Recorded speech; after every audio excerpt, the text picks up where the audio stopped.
Mary McLeod Bethune, American educator and social reformer, born July 10, 1875. Birthplace, Maysville, South Carolina, died May 18, 1955. Place of death, Daytona Beach, Florida. A leading voice and activist for democratic ideals before World War I and up to the early years of the Civil Rights Movement, Bethune was instrumental in founding organizations to advance the education and rights of African Americans, inspiring others as she was herself inspired. Early life. Mary McLeod Bethune, McLeod Bethune, was born in Maysville, South Carolina to Sam and Patsy McLeod, who were former slaves. She was the 17th child to be born to the couple and the first to be born free. Her father was a farmer, and her mother, Patsy, probably did laundry to supplement the family income in addition to her own work on the family farm. Many of the older McLeod children were either married or on their own, but the younger children assisted with the support of the family by picking cotton. By her own report, Bethune, at 9 years of age, could pick 250 pounds of cotton a day. One incident in particular is reputed to have inspired Bethune's determination to become educated. While she was in a neighboring house being shown around by the white family's young daughters, they happened into a room with books. Bethune picked up one of the books and was examining it when one of the girls spoke sharply to her about putting the book down, reportedly telling her, "You can't read, so you shouldn't even handle a book." Shocked at this response and perhaps vaguely aware of the insult, Bethune became determined to read. As it happened, a young black woman was in the neighborhood to start a school for black children. This teacher approached the McLeods about having Bethune attend. The likelihood of one of the children of this poor family being allowed to go to school seemed remote. Nevertheless, Bethune's desire to go was so strong and apparently so heartfelt that her mother convinced her father to let her go. When she was able to read the Bible to her parents as a result of this schooling, they all, parents and child, came to appreciate the benefits of education. Bethune did well at the little country school.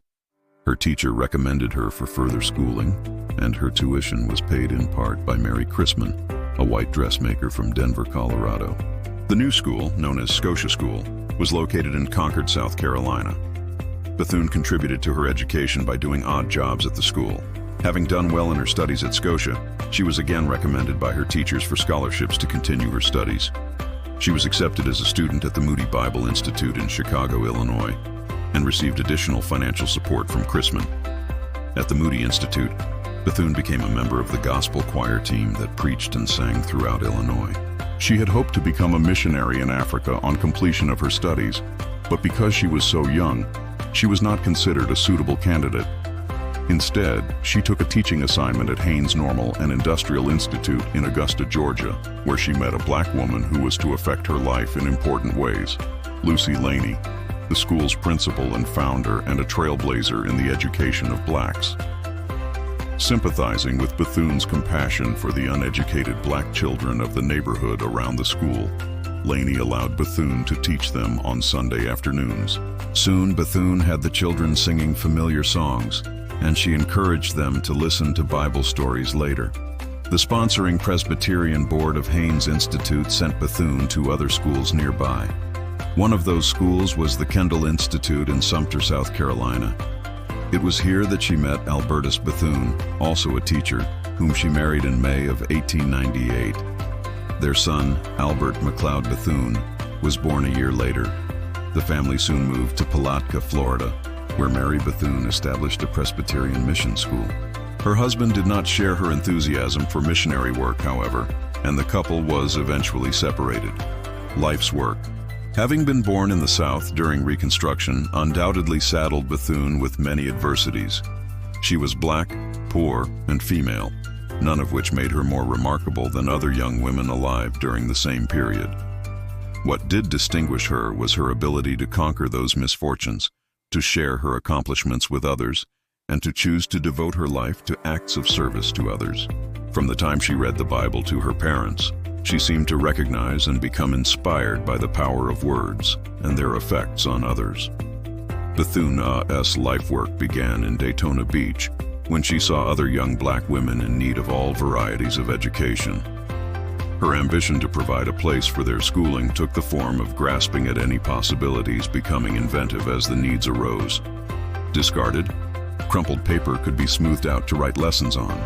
Burned wooden twigs could become charcoal for pencils. Cracked plates or broken chairs. Anything that could be salvaged was recycled and returned to useful service. Her crowning achievement in these salvage operations was an area in the city that had been used as a garbage dump, but which she saw could be used for a school. Selflessness and determination proved to be the hallmarks of Bethune's character. She had $1.50 as her original budget, but she made do and found creative ways to recruit both students and community assistants for her projects. The years following the founding of the school, with 5 students on October 3, 1904, led to the rapid growth of her program of education for blacks. By 1906, Bethune had 250 students and employed a few teachers who worked for salaries of $15 to $25 a month. To lessen the drain on the meager finances and to become more independent, she stopped renting and began to buy land for her needs. By 1925, Bethune School merged with the Cookman School for Boys to become Bethune-Cookman College. The merged institution included a grade school, high school, and college. Because Southern policies of segregation at the time extended to the care of hospital patients, Bethune was led to erect a hospital near the college in 1911 to provide better treatment for the black community. It was named for her father and proved to be another example of her vision. During the years of the Wilson administration, Bethune became more active in social organizations devoted to protest and social reform. She served on the executive board of the Urban League as well as on committees resisting the discriminatory policies of the Young Women's Christian Association, YWCA.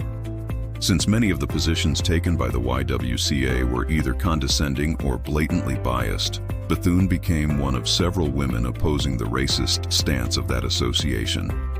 She was also active in the formation of the National Association of Wage Earners, an organization dedicated to informing women of their rights as workers. In 1921, Bethune was one of the executive leaders of the International Council of Women of the Darker Races of the World. The intention of this group was to raise the esteem and awareness of darker peoples about themselves and others from what has been called the Third World and what is best called the Developing World. She continued her activities on behalf of black children and women to combat the injustices and inequities they faced. Founding the National Association of Negro Women in 1935 and working with the Franklin D. Roosevelt administration, Bethune directed the Negro branch of the National Youth Administration. She was also founder and president of the National Association of Colored Women's Clubs. Although she served as president of Bethune-Cookman College from 1904 to 1942 and was one of its trustees until her death in 1955, her influence was not exclusively focused on education. She was a special assistant to the Secretary of War during World War II and served on the Committee for National Defense under President Harry S. Truman. She also served as a consultant to the conference that drafted the United Nations Charter. These activities and her many honorary degrees and medals never caused her to abandon her main concern, the education of every black child. Bethune's imagination was not restricted to what she or anyone could see immediately. She was known to say, "Just because you can't see a thing does not mean that it does not exist." During many of her talks, Bethune would frequently compare the peoples of the world to flowers. Some students would remark that there were no black flowers in the world's gardens. At first, she had only her visionary remark to offer, since there appeared to be no way to rebut the observation. On one of her trips to Europe, however, she was presented with a black tulip by one of her hosts in the Netherlands. She later planted the tulips on her campus as proof of her maxim. Bethune's ability to maintain her lofty vision allowed her to endure in the face of great challenges. The black community was hard hit by the era's wars, economic depressions, riots, and lynchings. For the most part, there was little government intervention on behalf of black victims. Protests by black organizations went unheard, were ignored, or were suppressed. The activities of racist organizations such as the Ku Klux Klan were accepted, permitted, or even encouraged, while blacks were denied their civil rights despite their achievements as responsible citizens. Poverty and ignorance combined with racism did much to inhibit black people. None of these conditions could dampen Bethune's spirit.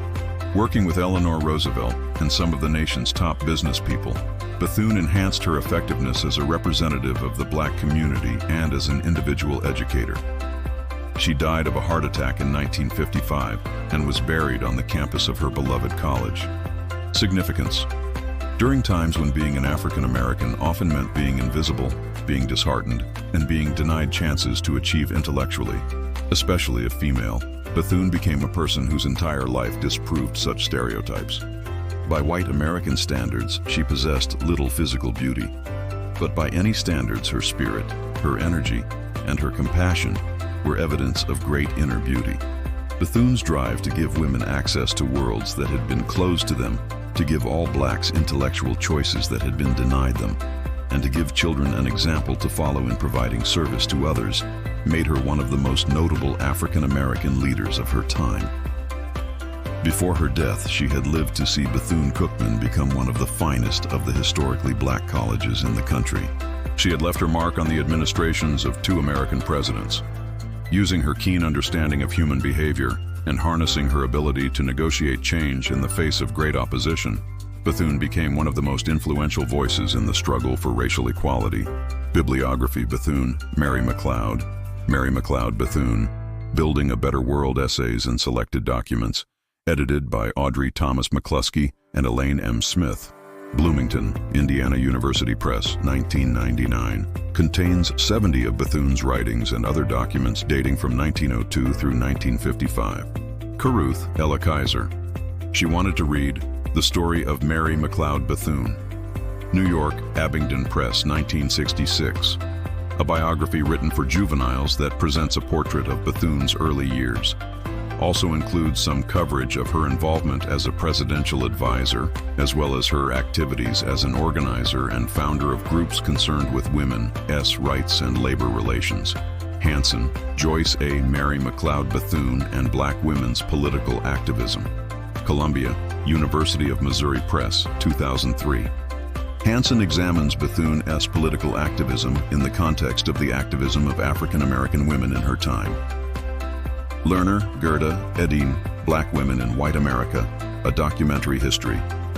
New York, Pantheon Books, 1972.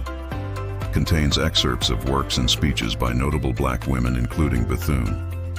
Extremely useful for accurate first-hand accounts of her life and her activities in entries such as A College from a Garbage Dump, Another Begging Letter, and A Century of Progress of Negro Women.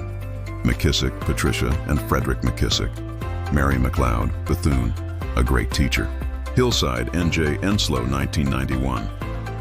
Another biography directed at juvenile readers that provides an excellent introduction, broadly describing Bethune's life and achievements in fighting bigotry and racial injustice. Focuses much of its attention on Bethune's courage in overcoming adversity. Illustrated, Salem, Dorothy. To Better Our World. Black Women in Organized Reform, 1890-1920. New York, Carlson, 1990. Salem's work is the 14th volume in Carlson's Black Women in United States History series. Provides a chronological narrative of the efforts made by black women's organizations to improve the lives of African Americans in the United States. A well-researched historical account that provides insights into the backgrounds of black women reformers, highlighting their resiliency of character in the face of failures as well as successes. Smith, Elaine M., Mary McLeod Bethune, and the National Youth Association. In Cleo Was a Woman, Studies in the History of American Women, edited by Mabel E. Dutrick and Virginia C. Purdy. Washington, D.C., Howard University Press, 1980. An excellent assessment of Bethune's work in supervising the activities of the National Youth Administration with respect to African Americans. Although aimed at a scholarly audience, this essay is accessible to general readers and helps place Bethune's accomplishments within the context of her own time as well as the larger field of women's studies.